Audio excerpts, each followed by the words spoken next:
Check out my lettuce seedlings, and you can grow them too indoors with just a few simple steps. Now stay tuned.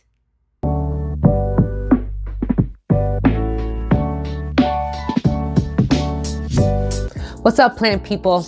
I got some seeds, I got some dirt, I got some light. Let's grow some lettuce. What's up, plant people? Welcome back. And if you're new here, welcome. I am the ADHD gardener, and I use gardening, houseplants, and humor as a form of therapy. And we're gonna talk lettuce. I'm super excited about it, but then again, when aren't I excited? How many times do I say that? Okay, now let's talk basics on starting from seed indoors. Okay, you are gonna need a lot of light. And of course, you're gonna need light in general. If you plan on growing any kind of plants in here, from house plants to edibles, you're gonna need some light. But being that lettuce and different, leafy green varieties, when they grow outside in the sun, they like partial sun. So they can do half of the day in this direct sunlight, half of the day in shade. And on top of that, lettuce grows really good in the cool weather. They tend to bolt or just flower and go pleh in the summertime. So these are cool, cold, hardy plants. Cool, cold, hardy plants. Cool plants? I mean, they do grow in cool temperatures. So I'm gonna show you how to do that. Now, when you have an indoor grow light, we've already established about having different grow lights. One day I'm gonna get into really in depth about indoor grow lights, but I'm still learning about them myself. So I do have the little bulbs that you can get from Home Depot, but I also have an actual grow light that I will show you guys. Let's just go under the assumption that you have a grow light inside your house, all right? In the case of seeds, the light needs to be right on top of these puppies, because if not, your plant, your leaves, whatever seeds that you're growing, they'll start to get stringy and leggy seeds. And once they start germinating up, you gotta have the light right on top of this. In case this container looks a little familiar to you, I planted an indoor herb garden in one of these containers. If you haven't seen that video, I will drop a link in the description so you can go check that out. But I wound up getting this at the Dollar General for $1. I am a huge advocate of putting extra drainage holes in your containers. Why? Because I've screwed up plenty of times with not enough drainage. So make sure, this is what I use to make extra drainage holes. This is my best friend right there. You can use your standard regular potting soil that you can get from any home improvement store, but this is what it looks like. Notice that it just looks like dirt. Nothing special about it. This kind of dirt can and has a tendency to clump up and hold on to a lot of moisture when it's wet. I am, again, another big advocate of drainage because I've had a lot of drainage problems before. I add perlite. Now, of course, this stuff looks like styrofoam, but it's not. I think it's like crushed stones or something like that. I'm not really sure. Don't quote me on that.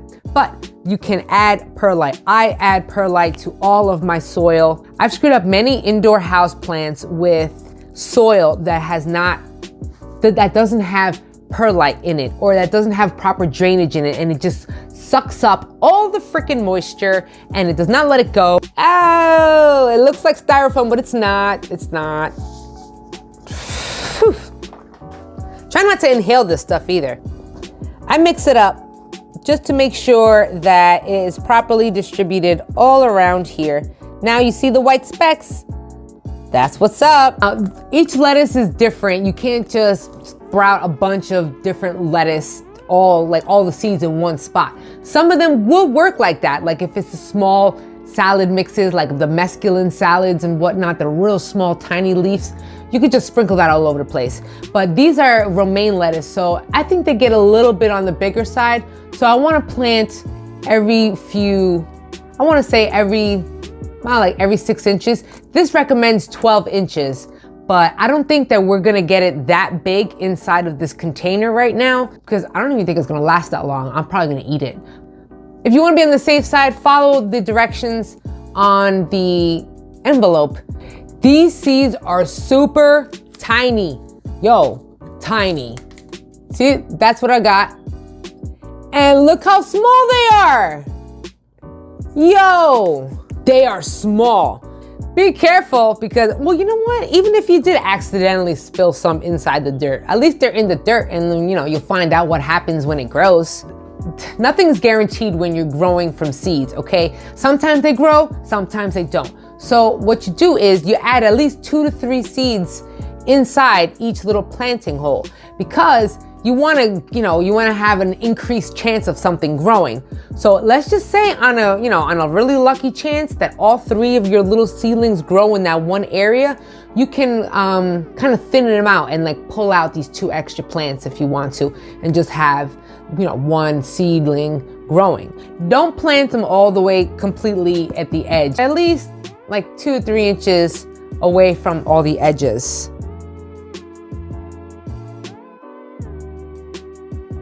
Okay, you saw how small they were. Being that these seeds are super small, they do not require you to sow them deep into the soil.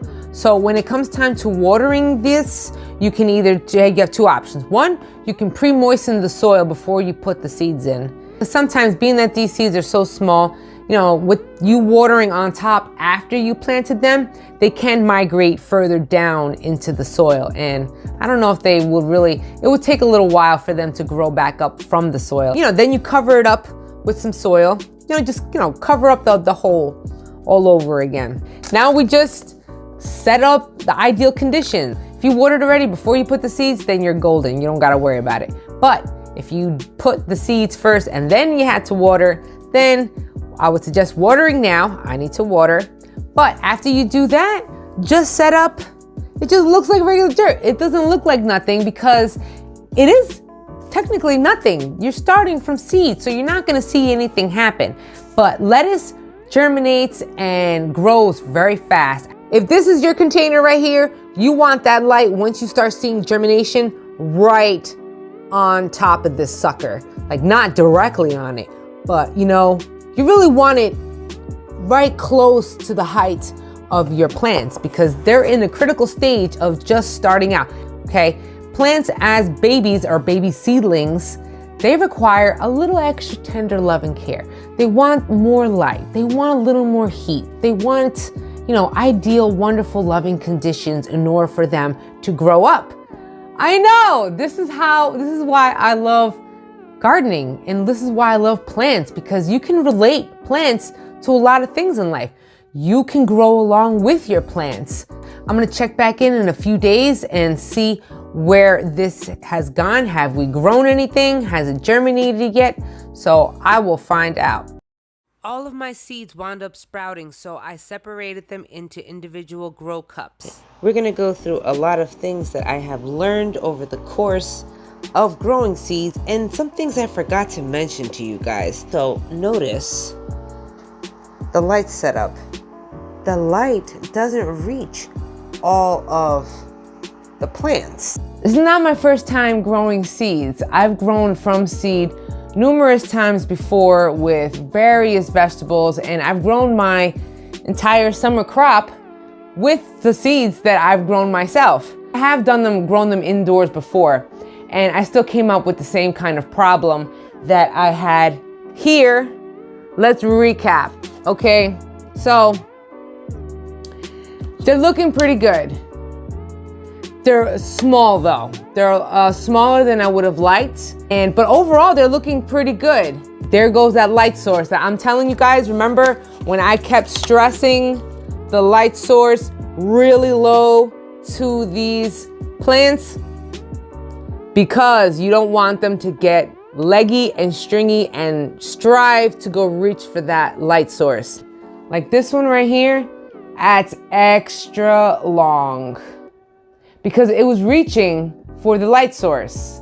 This one did pretty good, as you can see, because this one was right directly underneath the light source.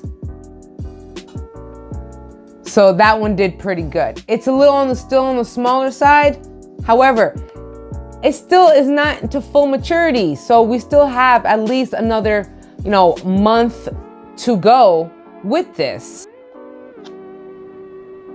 So we've gotten somewhere. See, this one is way too small. I don't want to say I'm a little disappointed, but I'm learning. You will always learn as a gardener. Not everything is going to work out perfectly as you want it to. Learning is the way to go. Now, I'm thinking to myself, bring the light source way down, which I did, as you saw in the video. Brought it way down, and I just need it for longer periods of time. But what I'm going to do now to continue this growth and further experimenting, because I like to experiment, I'm going to put this in my greenhouse. Now, I know these are cold hardy, that they can withstand some cold. Now, I wonder what would happen to these if I continue to grow them inside the greenhouse. Don't feel bad if they didn't work out the first time. Don't feel bad if they don't work out the second time. We're learning, and we learn from failure, and we can't take failure too much to the heart, because that's how scientists learn. They learn through failed experiments, but that's data, that's information, knowing what not to do next time. So we've learned, I've learned, and I hope you've learned through at least my, not fully mistakes, but you've seen what could happen if you don't give it enough light or you don't give it enough time with the light. But overall, they are looking pretty decent. You know what? What about microgreens? They stay small. Ever thought about that? Still hope, everybody. There's still hope. And I love chilling with you guys. I hope we both learned some things, what to do, what not to do, some tweaks to our, and adjustments to our grow. But that's the fun of it. It's a learning experience, and I love chilling with y'all. And I will see you guys next week. Peace and love. Come